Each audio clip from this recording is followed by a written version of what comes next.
Welcome to Real Zeal, a podcast like no other, brought to you by yours truly, Trish Burke, ADHD, loud, proud and unfiltered. I'm absolutely honoured to bring you all of the topics, big to small and everything in between, in a way that is honest, truthful, with a veil of compassion, all in the name of ensuring everyone feels heard and validated. I can't wait to host a myriad of guests that will blow your mind, and we're going to have candid conversations. They will absolutely knock your socks off. So get your tissue box ready for the tears that you might shed. Pad up because you're going to piss yourself laughing. Strap yourself in and get yourself ready for some Real Zeal. Well, hello. Welcome to episode 8 of Real Zeal. I'm your host, Trish Burke, and today I have brought my lovely husband, bestie, Timothy Burke, aka Tim, to co-host with me today and have a chat and have some Real Zeal action. Yeah, I got jealous because the other Berkey got to have another go, and I want another go too. Well, you have been invited. Yeah, but I don't even get control of the light. You don't get to control the light. That is for the ADHD that will forget to control the light. So you're welcome, people of the air and people of the screen. We like to start our episode with a little game, Tim. And we didn't start this in our introduction episode, but it is describe for the listeners what we look like. So you're going to describe me. I'm going to describe you with kindness, visually, how we look to the other person. Yeah, sure. Well, do you want to go first? Have you prepared notes? I wrote notes, but I think... wrote notes on how I look. People could not use his eyes. No, but I think you should go first, and then that will give me the opportunity of amending what I've written. To rebuff. Yeah. Okay, well, Tim is tall. He has fairer hair, sort of like a mid-light brown, not blonde anymore, kind of colour. He is wearing glasses. He has a charming smile and he just oozes warmth and kindness. And I love him very much. He's wearing an olive green jumper and his very standard issue Uniqlo jeans, which he has in every colour, as well as the MacPack jumper that he has in every colour. Other brands are also available. Yeah, but he has preferences and those are his. So, yeah, if you want to shop like Tim and dress like Tim, MacPack is really the only store you need to know about, as well as Uniqlo. Yeah, but to be fair to, yes, I may have... all of mankind that just goes, I like this top, so I'll buy all of them. There is a simplicity of just finding something that you like and then buying it in all the colours. And I don't think that I am alone in doing that because I've seen your wardrobe as well. And I know that you maybe have... I have ADHD, man. So I obviously have sensory preferences. And yeah, okay.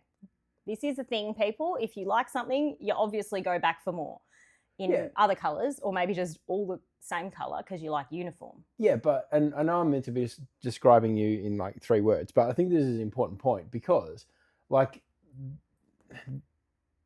He is taking a side quest from describing me. No. The side quest light is on, everyone. I'm saying that uniform is really beneficial. Like, you know, when you have to wear a uniform at school or at work or, you know, you choose your own uniform because you only buy the same jumper in all the colours. True. It reduces the cognitive load of deciding what to wear because you just match the colours and then off you go. Okay, or you don't match the colours, as sometimes Tim discovers that blue and green should not be seen, or certain shades of like aqua and like forest green, or like the tan trousers with the forest green jumper. You look like a tree, my love. It works. It's okay. He likes looking like a tree, everyone. That's what we're deriving from all of this discussion. This is the other problem of buying clothes from a certain shop when they only do kind of particular colour ranges. But if I was to describe you, so we can turn the light off. Okay. Side quest light is now off. I would say I kind of took a different route to this. So today I've decided that you are looking quite energetic. You have an energetic buzz around you. But other people have already described your height, so I don't really think it's much point me doing that. Just to recap, it's average height for a woman in Australia, not short. Yeah, your average height. You have an energetic buzz today. You are wearing what I would call a play suit. Correct. It is a play suit, and it is now my Hyperfocus favourite play suit, which I bought for our little trip on an aeroplane. And it's comfortable, stretchy. I'll drop the link in the show notes. No, that was my word. I've said that when you wear this, you look, or you feel I think, particularly comfortable, but it also has a functional air to it. Yes, it has many pockets along the legs, and it's loose and flowy, and the material is so light. Feels like you're wearing nothing, but you do know that you're covered. Yeah, I think it's like a step up above the kind of the pajama playsuit vibe, because it's quite functional, but it's also navy blue as well. So, yeah, there were lighter colours which did look a bit pajama-esque. Yeah. I did go for the navy, my second favourite colour. Yeah. I would say that you have a muted colour of lipstick on today. Red lipstick is not muted, Tim, but thank you. No, but this is not like a really like, it's not a race car red. It's more like a natural tone red. It's almost like it was a lipstick that changed colour to match your complexion, like an intelligent lipstick. Yes, which I did buy. It has little gold leaf flecks in it. It comes on clear and then it tints to your lips. I did put some on Tim. He did protest. Yeah. But it works. As in not today, previously. I don't have any on at the moment. He's El Natural, everyone. Yeah. And I'm trying to look at your eyeliner or your mascara today, but I think it's just navy to match your playsuit. It's electric blue, but good try. All right, well, there we go. The lighting is a challenge today in the house. We're recording at a different time of day to the usual recording time slot. Yeah, and my other word to describe you today is curious. I think you... I look curious? No, you're bringing like a curious / energetic atmosphere to recording today. Yep. Oh, I like this. Yeah. I like this. Would you like to introduce our little topic for today? Seeing as you hold the book with the notes. Yeah, I mean, I don't think it's a little topic though. So my understanding of what we're doing today, based on my notes, is doing a little bit of like a recap looking back, because we're now at episode 8. Yes, it is. And then we were going to go on and talk about the pillow, the soft toy in the room. Which, for those of you at home that can't see this, it is a pink, fluffy uterus with ovary arms and an angry face on it as well. Which I drew on. It came with a cute face, and I made it an aggressive uterus, because today is uterus eviction day for me. I'm having a hysterectomy this afternoon. So you guys get the before and the after of the Trish minus an organ, which we now have learnt, Timothy, that... Yep. A uterus is an organ. People of the air, people of the screen. A uterus is not an appendage. It is not a body part that's not an organ. I've been on the hill of and camping where the uterus is an organ, and I'm saying I'm evicting an organ, I'm getting rid of an organ, I'm disposing of an organ that no longer has use for me. And you keep saying, it's not an organ, Trish. And we asked Siri last night, and she sassily responded that in fact the wife was right. Yeah, and so I stand corrected. It's recording. Everybody can hear. My husband is admitting he was wrong. Oh, I'm wrong all the time. That's okay. And that's also recorded. I love this. Everyone is going to know. No. I think it would be a bigger shock if you admitted that sometimes you could be wrong. You filmed that the other day in the kitchen, I believe. You came around the corner when I was saying, my love, I'm so sorry. I was really wrong. I did the wrong thing.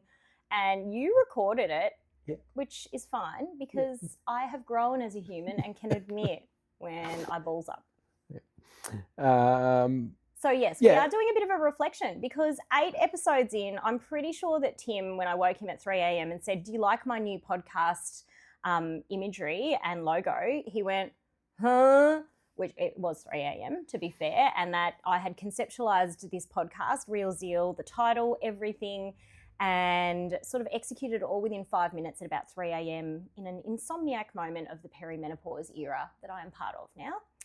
And I think potentially, as with all ADHD partners, you probably thought, okay, let's see how long this goes for, because most of Trish's hobbies die in the ass and go to the graveyard of the garage, aka our mass storage unit, for the crap that I no longer am interested in.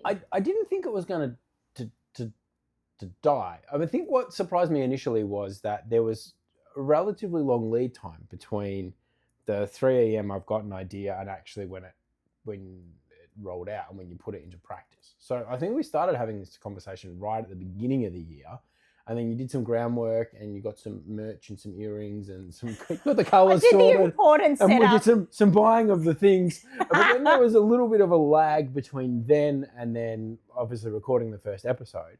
And then my observation over that first kind of couple of weeks was potentially that your expectation level of how hard doing a podcast would be and doing that consistently was maybe not quite in alignment with what you thought. Has it been trickier than you thought it was going to be?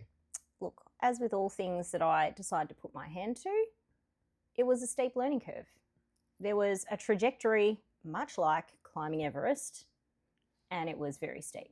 And I must admit, maybe in my head, like all tasks that I think about doing, this isn't going to take very long. Editing, for example. Well, I have fallen asleep numerous times with a phone print on my face trying to edit, upload, download, reload, re-edit, send it to my creative content director Chantel, and say, please help me fix this, or can you please add something here. I can't even talk properly, friends, but I didn't think that those kind of parts would take so long. That said, now that we are 7 episodes already uploaded to the airwaves, I am very chuffed that it is a much more efficient process. Chantel and I high-five each other that it is now locked and loaded by Wednesday night for a Friday morning drop. So we're a little bit chuffed at ourselves. We're proud women that have pioneered this space and self-taught, I might add. We didn't do any paid internet classes. We didn't do any webinars. We just, used the old ChatGPT and Google and learnt some shit along the way. And we're pretty proud of ourselves. I mean, look, audio quality could be improved. I understand this. As a musician, it grinds my gears that their intro music and our conversation volume sometimes is not as aligned as I would like it to be. But you know what? I think I am learning to relax into the authenticity that this podcast is supposed to reflect. Yeah, and there's obviously the classic line of don't let perfect be the enemy of done. I've never heard that. Oh, you got to hang around with me a bit more. I say it all the time. You never have said that in all the years that we have been together. Well, I mean, that's my approach to cooking dinner, every night. just get it done. Don't make it perfect. Just on the table, go. He does undersell himself. He does make a good meal, friends. He does. But, there's a whole other saying around, you never wait to the first best thing to come because it will never arrive. And anyway, that's a side quest thing. There is a whole lot of sayings here that I've never heard of. People, if you have heard these before, please drop a comment below or similar ones, because I'll be damned. Yeah, look, don't let perfect be the enemy of done. That's a good one. Oh. It's a good life motto. Comparison is the thief of joy. I don't compare my podcast to anyone else's because it's mine. It's authentically mine. Okay. That's my little catchphrase that I use all the time, which is true. So what has been... Oh, the side quest light should have been on for that whole time. No, that's all right. What has been the most, I don't know, the most fulfilling, the best bit? The best bit's a bit of a simple word, but what have you found, the most rewarding over the last couple of months in doing Real Zeal?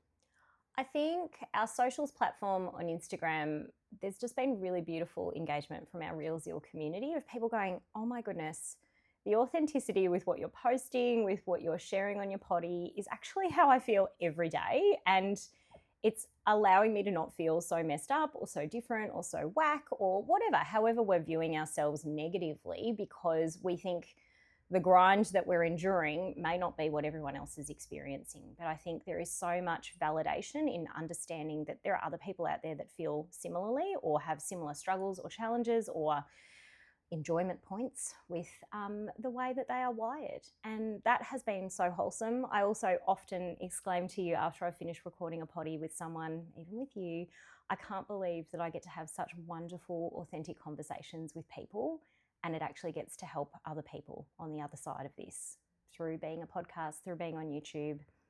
Yeah, it's just a wholesome thing. So people of the air, people of the screen, tough titties, I'm here to stay. Get your pads because you might piss yourself laughing. Tim's stunted. He doesn't know how to respond to that. Pads. I'll just keep saying weird things about sanitary products and maybe you'll feel less uncomfortable. The weird things about sanitary products, but it was a nice segue into what we might be talking about today. Yeah, no, I haven't finished on the recap yet. Oh, right. We're still recapping, everyone. Yeah. We're still recapping. Well, no, because that's important. Okay, well, let's reflect. Yeah. Has anybody else bought notes? I don't think I've observed anybody else bringing notes. No, because usually we just roll with the punches of where the conversation trajectorizes and side quests to. We do start with a topic and it just fleshes out from there naturally. Tim likes a little bit of structure, and I understand that about his neurotype and wiring. And so I asked if he would like to take notes on just a few pointers of topics that we might traverse, and he did that diligently. Bless his soul. Love you, my love. Well, notes are good. They help people feel secure. I make notes, I never look at them again, but that's part of the process. Handwriting, hot tip, hot little, yes, this is a side quest. If we handwrite our notes or thoughts somewhere, it helps us to learn and brain dump better than if we typed it or talked to text it. So there you go. Hot tip for people of the air and people of the screen. Yeah. Yeah, okay. It's whole big learning pedagogical discussion point there around 1,000,000%. generative AI and the fact that we're losing that ability as well. Yeah, well, I could go on a little OT rant about this as well, but we won't because that's not the topic for today. No. But I was just going to say one other thing because, obviously. I look beautiful. You look beautiful, yes. But from a sayings point of view, if you fail to plan, you plan to fail. That's not true on an ADHD's perspective. Okay. We plan on a whim a lot of the time, or we overplan to all buggery and then never execute anything. It's one or the other. So today's plan, was to have a chat about kind of two topics. One being perimenopause, the other being obviously your surgery and kind of the intersection of those two ultimately.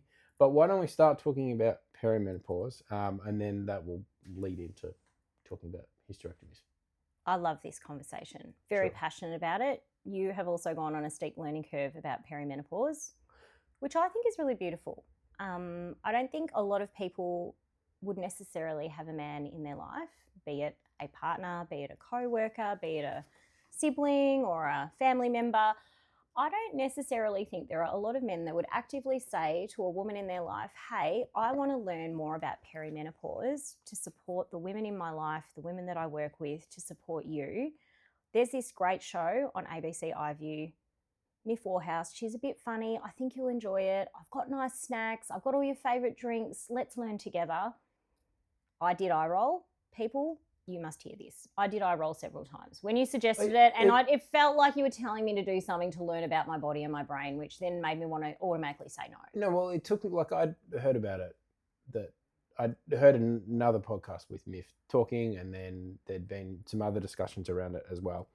And I thought it would be good for me to watch, and then, it took a little while for you to come to the party that I'd maybe literally it was worthwhile doing. But we watched every other show that I wanted to binge first. But it's a hard thing to do because I don't think anybody sets aside a time in their week that's like, this is my 1 hour or my 2 hours where I'm going to watch an educational documentary on blah, blah, blah. That is never what I sign up for. There is no dopamine in that, people, especially if it's learning about the doom and gloom, about what your body is about to clusterfuck into, to be honest. Yeah, and which I think is why it makes it harder for like all of those things. Like gone are the days where Monday 7:30 was always 7:30 report. 7:30 report or Q&A or obviously those programs still exist, and I think we're just naming ABC programs now. I shan't be watching those. They also zero dopamine and too much doom and gloom, friends. But again, side quest. We have the same approach to news. Like I will try and get across the news most days. No dopamine. I will not watch. News. I will not listen to any news, read any news unless it's on social media, because I will just hyperventilate and hyperfocus and hyperfixate on how bad things can be in the world, and it causes a lot of anxiety for me. And it's not that I want to live in an innocent little bubble that is uninformed.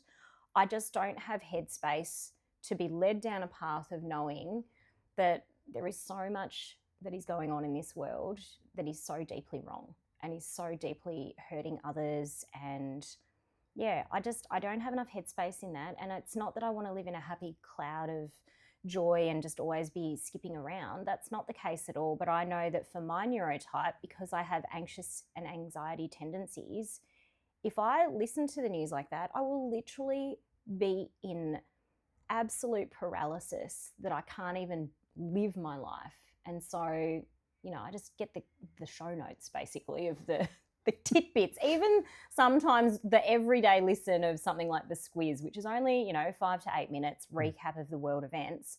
Sometimes that's too much for my little brain, or big brain, whatever you want to call it. But yeah, I love that you love that. You just summate the things that I really need to know, like don't go down this road because there's been a car accident. That's helpful. But, I know that there is war going on the other side of the equator, and it deeply, deeply hurts my heart and my spirit. But if I was continually overwhelmed with imagery of that kind of stuff, I literally wouldn't get out of bed. I'd be so empath and absorb all of the negativity around how awful that is that I wouldn't be able to move. And that's just my neurotype. But you do you, people. If you like to watch the news and know all the nitty gritty, good on you. You're informed. Apologies in advance because sending you down a talking point about the news wasn't on my running sheet. But I did have the side quest light on. People of the screen will note. But yeah, obviously we got to the stage really at the beginning of the year where we did sit down and we started to chat about perimenopause, and you started to do some further investigations in that space as well. Yeah. And I think obviously I'm kind of the external person observing that, but it's been a really interesting season for you, and I'm keen to obviously unpack and explore that a little bit more. So how would you describe, let's say, the last 6 months? Like, how would you describe the last 6 months for you in that space? I think, one, learning about it and naming it. Naming your demons is really important. And yes, I'm going to call perimenopause a bit of a demon in my life, because what people may or may not know is that perimenopause can affect women starting from the age of 27. So if your mother starts saying to you, women out there, or people that were identified as women at birth, I think if your mother is saying to you, well, I didn't go through menopause till I was like 50 or 55, we're talking about perimenopause. That is the pre-show that you did not sign up for. I also didn't sign up for, periods and all the other woman stuff, but lucky me, lucky us, people that have vaginas. But in saying that, knowing about it and knowing about all the facets that could affect me has actually been able to help me to map out the best way to traverse through it. And I think, it's a bit like we're going on a bear hunt, to be honest. If you can't go over it, you can't go under it, you've got to go through it. And unfortunately, there's no way to get off the bus entirely. Obviously, having a hysterectomy is part of maybe reducing some of those intensities of what's happening in my body. But yeah, all of the symptoms, the brain fog, we're talking about brain fog far greater than the worst COVID strains of brain fog, where a thought enters your mind and it's gone within a wisp of a split second, not even a split second. You open the fridge and you're asking for car keys to be put in your milk. And I'm saying words and I'm stringing together sentences that aren't actually, sounds like I'm speaking some foreign language or tongues. My kids can't discern what I'm saying. Often you can't. And often you just laugh at me and that makes me more angry. And then I'm in a mood and I'm like raging at everything. Everything is ticking me off. You're chewing, you're blinking, you blink too loud. Oh my gosh, toilet paper not being replaced, only one square of toilet paper being left on the roll. Ugh. And like things that you didn't even do, but I will blame you anyway for it. I have never felt the amount of rage that I've felt in the last sort of year than I have like in this last year. Like I've never had that. Even in my teen years when I felt like my world was like epically messed up, nothing in comparison.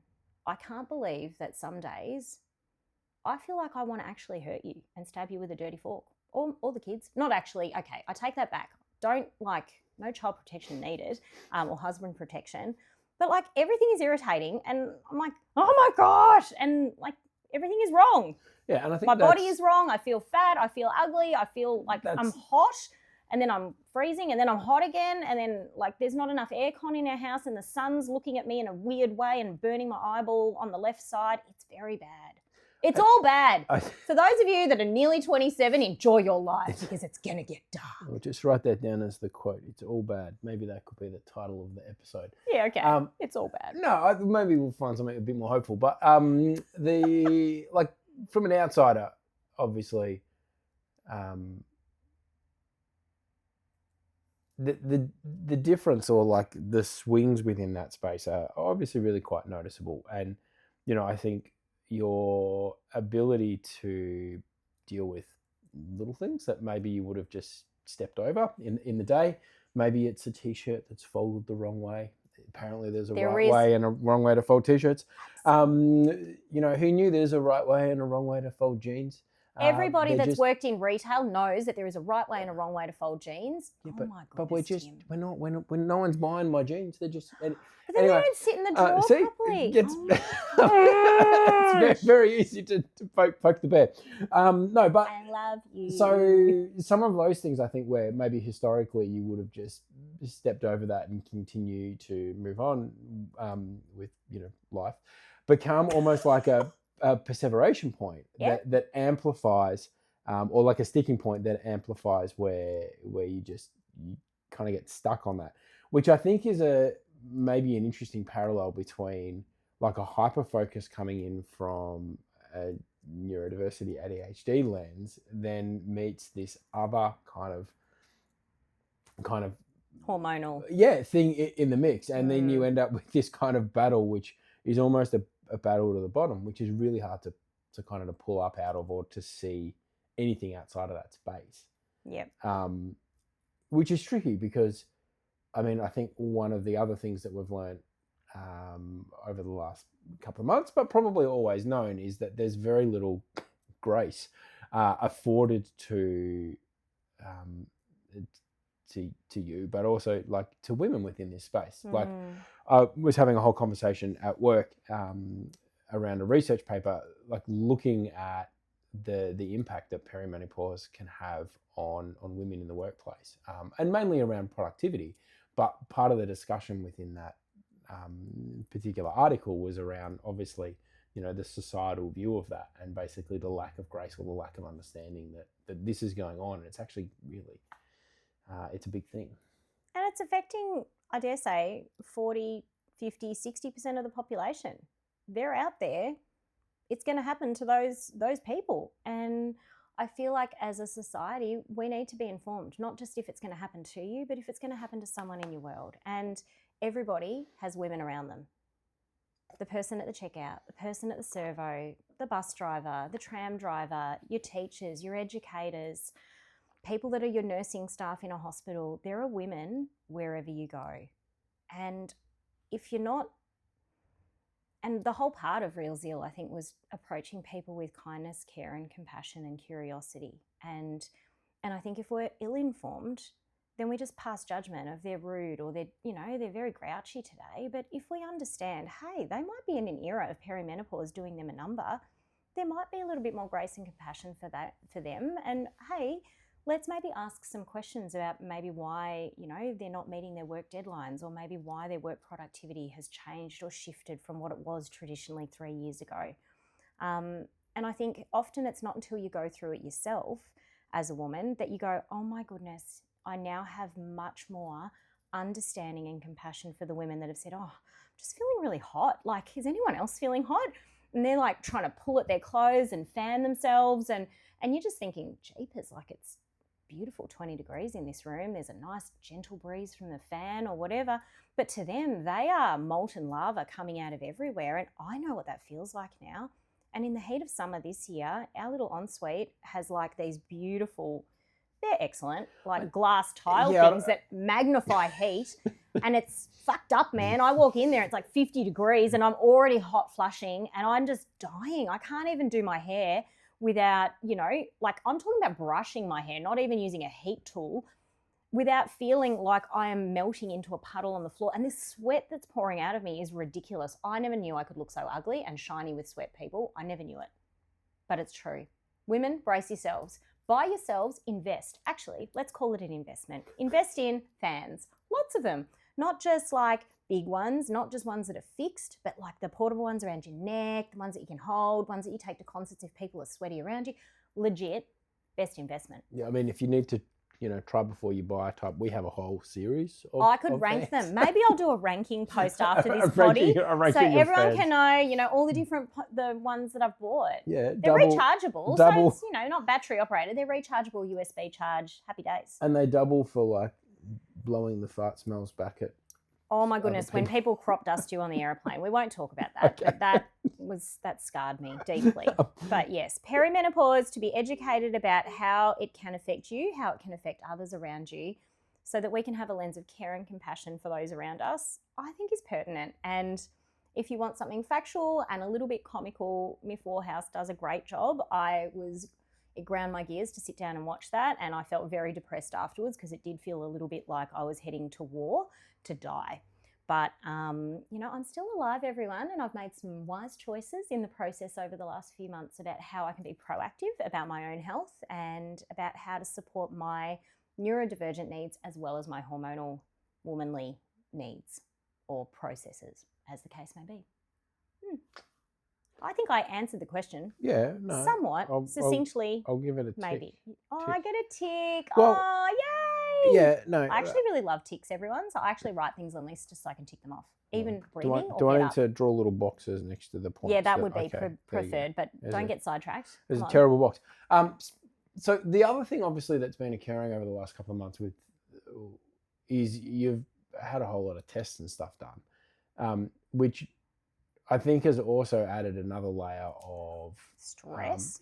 Another layer. Fair enough. Stress. I mean, obviously, there's the logistics of making appointments, getting to the appointments, fitting them in around life an ADHD nightmare, really. Schedules, but also there's the added stress around effectively just opening up and doing a whole series of tests to try and work out what's going on to make sure that the symptoms that you're getting are connected to kind of perimenopause and not potentially something else. That also comes with an anxiety of like, well, maybe there's something else wrong, or maybe something else is happening, or shocking. And the amount of I walked out of my obstetrician appointment after having a discussion about hysterectomy, good idea, what can we do, what's the plan, and we talked through my options. He was really clear and succinct, so I always recommend going back to your healthcare professional to work out what's the right course of action for you. This is the right course of action for me and my brain and body, but yours story might be different. So we talked through the options, and then he actually said to me in that appointment, which was marginally alarming. Okay, it was greatly alarming because you two were having little giggles about bloody Arnold Schwarzenegger. And so I said to him, well, he said, well, you're over 40 now. You need to come off the contraceptive pill because obviously that was what was helping to reduce heavy flow post-babies, etc. Sorry if TMI, you signed up for that on Real Zeal anyway. But technically speaking, if you're on the contraceptive pill, that should be helping to regulate your estrogen levels, which means this whole perimenopause stuff that you're talking about, all of these symptoms that you're talking about, technically can't be perimenopause. Well, not can't, but, shouldn't be at play because you're on the pill. And I was like, well, if it's not that, what is it? And we all sort of sat there in awkward silence. And then there was a bit of it could be a tumour, it might be a tumour. And then both you and Guy were like, it's not a tumour. And then giggle, giggle, giggle, happy days. Well, no, that was because you were like a little bit fixated. I was a bit fixated on the tumour perspective. Well, obviously the first thing I think about is if your body's malfunctioning, it's probably cancer. You've probably got Mets everywhere and you're going to die and explode. Which was, it was a small part of a sentence of things that were like, it will be worth exploring this and this and this. Okay. And I just pinned that one thing. Which you got the primacy bias of like, well, I got scared, okay? I which think is rightly so. And then he just goes, well, I don't know, Trish, I'm an OB-GYN. This is not my space. Go back to your GP. And then I go to my GP and bless her, I love her, but she goes, Trish, I'm a GP. I don't know where to start with this. And I said, well, I'm coming to you. You've got some degrees and some certificates on a wall in a frame. Like, somebody help me. Is there anybody out there? And I legit felt like I was just, is there anybody out there? Titanic scene. That's how it felt. Anyway, I walked out of that appointment with 9 pathology slips. 9 different slips and referrals for MRIs, chest x-rays, CT scans, bloods, poke a stick in your own poo things, urine samples. I walked out loaded.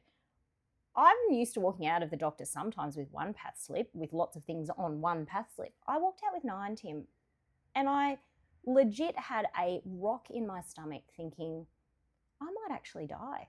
I might be dying. I actually Yes, all right, I'll be real. There was a period this year that I thought I might be dying very soon because I walked out of a doctor's office with 9 pathology slips and I don't know what's going on. Let's just do some tests and play whack-a-mole.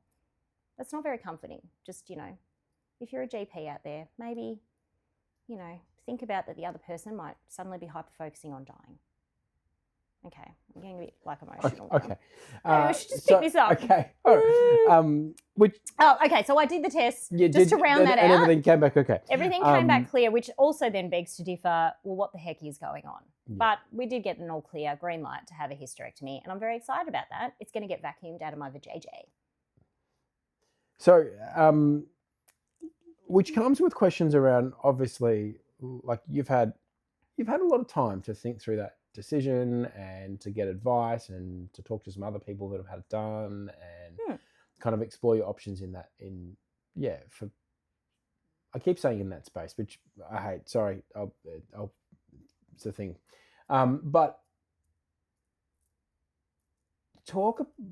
how do you feel about the personal decision of making that choice for you as an individual? And then maybe we'll chat a little bit more about, kind of the broader elements of that. I think when you start talking about what you're going through openly or choices that you have in front of you that you need to make, people actually open up as well and go, oh my goodness, I've had a similar experience, or I've had that surgery and this is how it's gone for me. 90% of the time when I've had these conversations and opened up to others, they've actually brought some really interesting perspectives, and it's been quite affirming for me in the decision that I've made to actually go down the path of having a hysterectomy. And also, for the record, if you're neurodivergent and you've got ADHD wiring in terms of how your brain works, the ADHD challenge of pinning down thoughts, staying focused, staying on track with things is made significantly more difficult during perimenopause. I cannot tell you how hard it is for me to string 2 words together, let alone a cognitive thought process to do with rearing our children, making decisions. Decision paralysis becomes so much more of a thing. Even just being eloquent with my words, getting work done, putting myself to work and actually staying on task and not going off on a little scapegoat here, there and everywhere has been immensely difficult for me. And I am on the highest level of stimulant medication that I can be on for my size and for my size.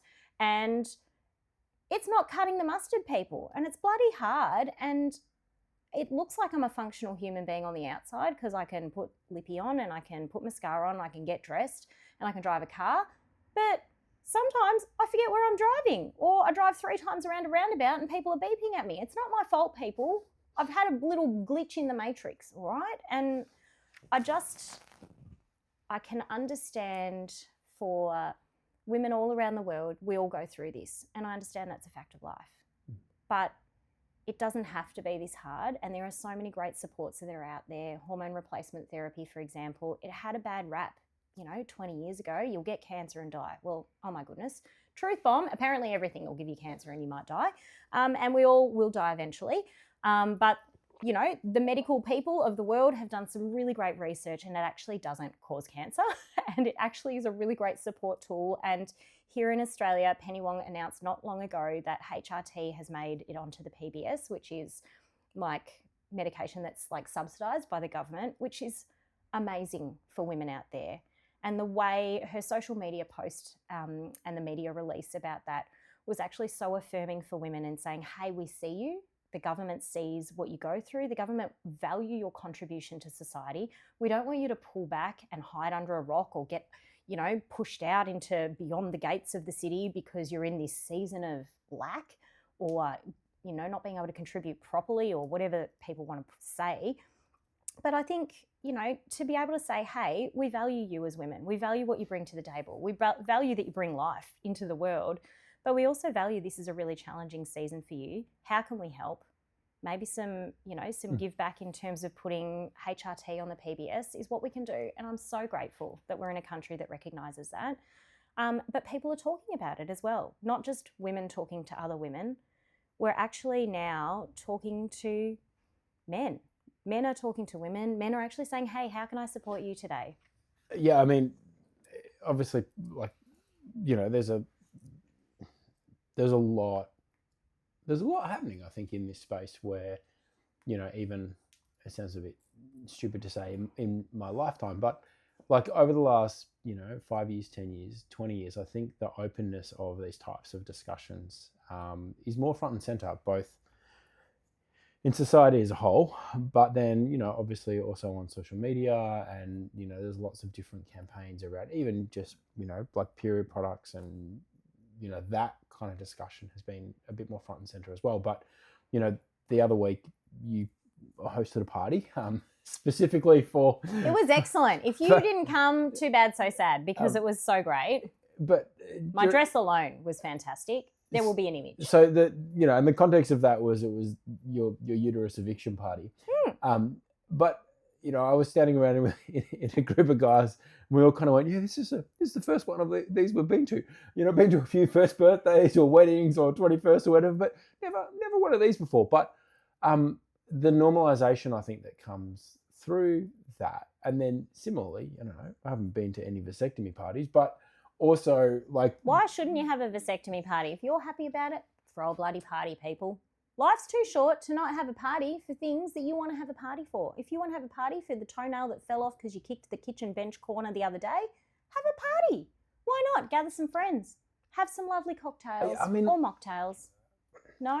I'm not sure if I was invited to my toenail fell off. Come and have a party. Oh my goodness. Children have these celebrations all the time. But yeah, I think the normalization of, no, this is something worth celebrating, and it's a season of life change. Like, we celebrate other stuff. We celebrate birthdays. We celebrate weddings, funerals, you know, getting married, etc. I don't think we celebrate funerals. I think we celebrate the life of the person who died.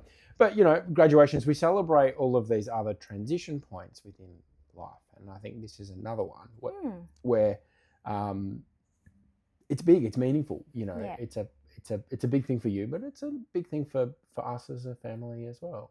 And I think, you know, tricky too, when is the right time to put your life on pause for 6 weeks? And like, I physically am not supposed to go into my office and work face to face with kiddos or with families, because, you know, if I dislodge a stitch, that is more time off. And as a small business owner, if you have to take more than the allocated amount of time off or what you've finessed in terms of your budgets and all of that sort of thing, if you have to take more than that time off because you aren't taking care of yourself, or you are not heeding advice from your medical professionals, then that also has impact as well. And so actually having to factor that in has been tricky for me, owning my own private practice with a family, working out, okay, with kids going back and forth, but across technically 3 households, with their other parents, like juggling our life commitments, juggling our personal commitments and our work commitments, and actually going, when is the right time to put things on pause, to put health first?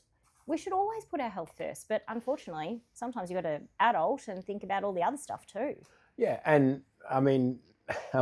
Not that, you know, we went, oh my gosh, it costs too much, we can't do it. That is not this discussion at all. You've been really supportive. I think the discussion really more has been, particularly maybe over the last couple of weeks, I've kind of felt like you've been walking around the house with a list in your head about all the things that you're now going to have time to do.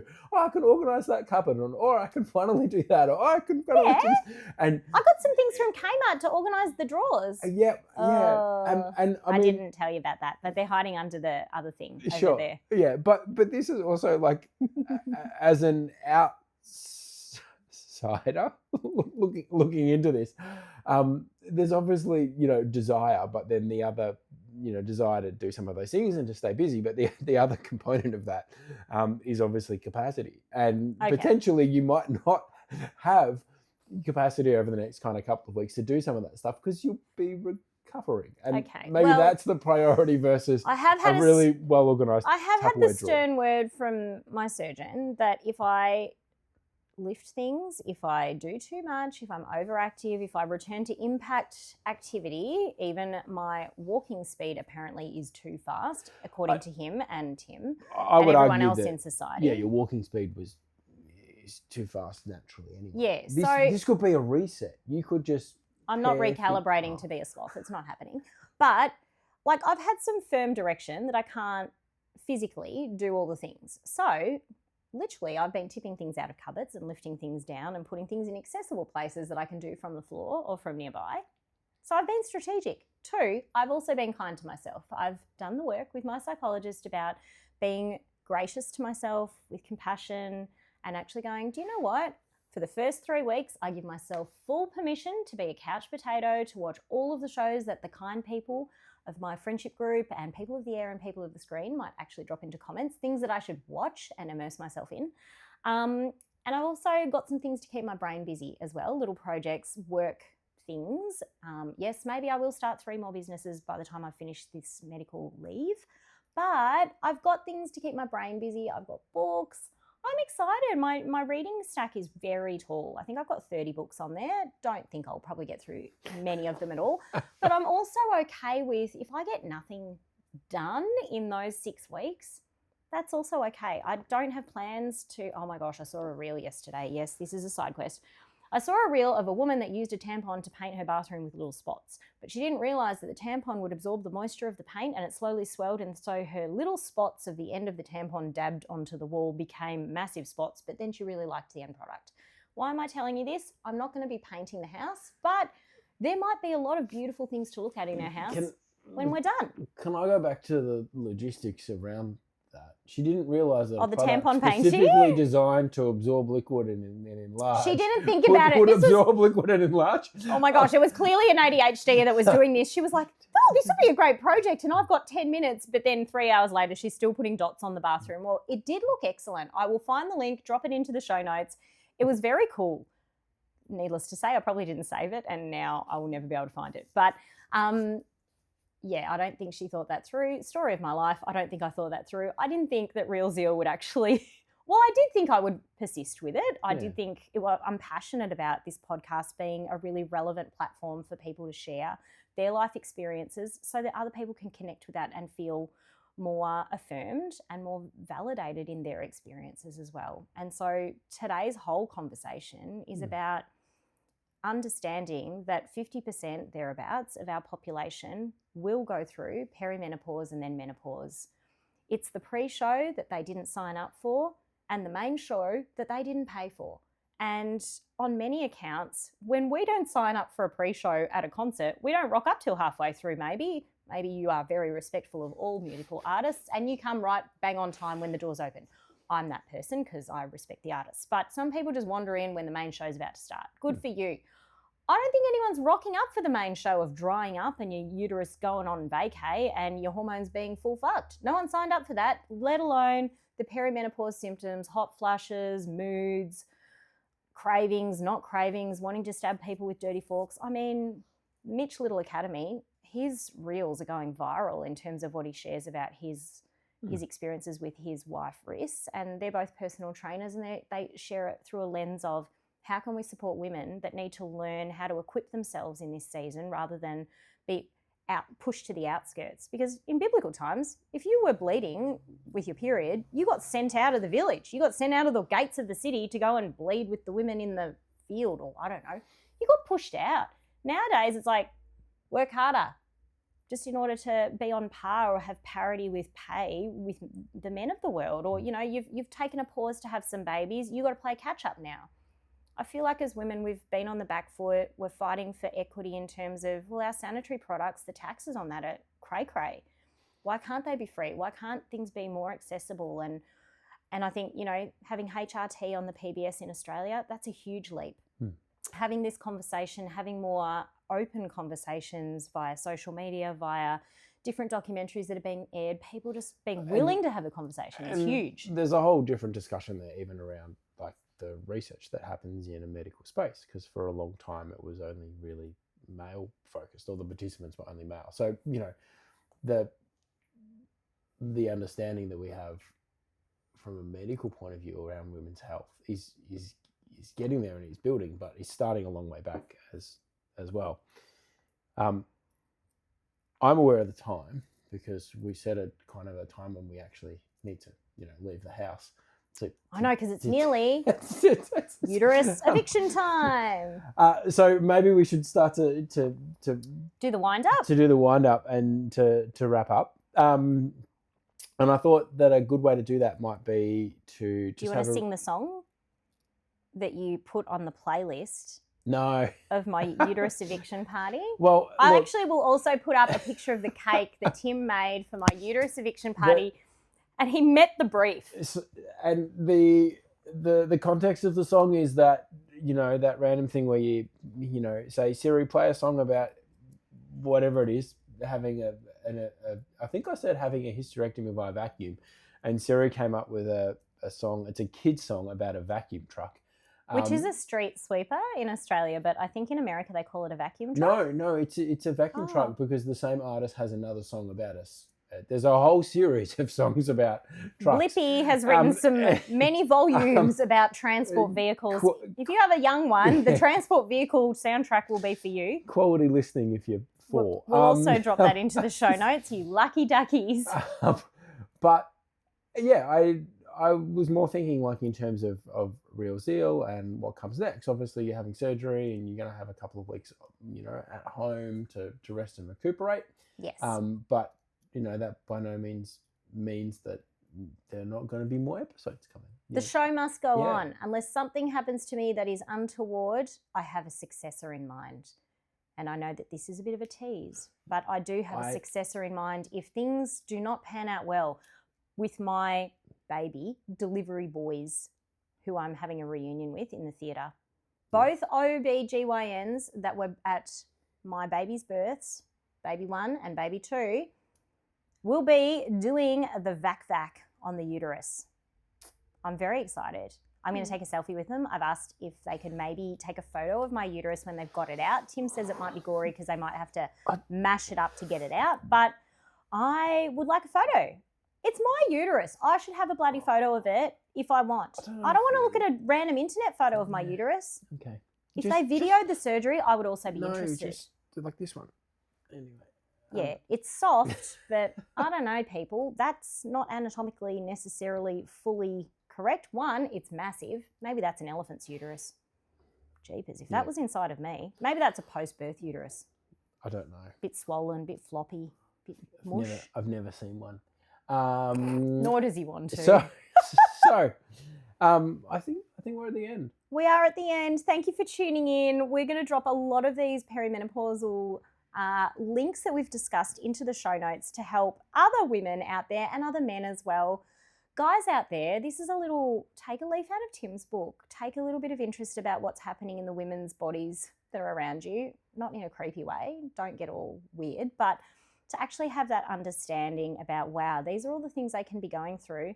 My beautiful 14-year-old, our eldest, he literally sometimes gets the vibe that I'm not loving life and Perry is doing me a number, and he will just go across the road to the servo, buy me a cherry ripe and bring it as a token offering to appease the perimenopause gods that are rearing their ugly heads in all of my body. And bless his soul, that's lovely. You know what? If my teenage kid can do it, so can you, men out there. So, go and learn, go and love on the women around you, and, maybe say to your mum, sorry, I was an a-hole when you were going through it and I ignored all of your cries for help and distress and your wailing in the bottom of the wardrobe because I didn't understand, and now I do, and soz, I know better now.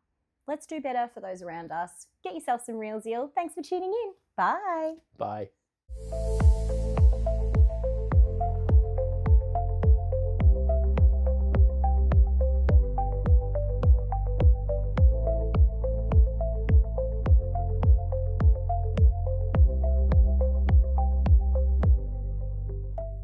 Never got to go check if it recorded. Oh, shivers. We don't Remember have the first episode? That was we don't bad. have. Oh, can't walk. Oh, you're old. Did it record?